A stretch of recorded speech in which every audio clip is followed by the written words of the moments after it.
Hello. Today we're learning the phrase dig something over. It means to turn soil by digging it well. You can use it in gardening or farming. For example, I need to dig the garden over before planting. Remember, you can say dig something over or dig over something. Both are correct. The past tense of dig is dug. Like, she dug the soil over yesterday.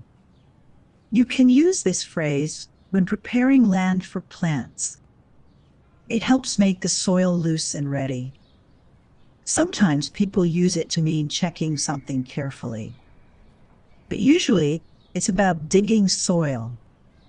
Common things to dig over are gardens, fields, or backyards.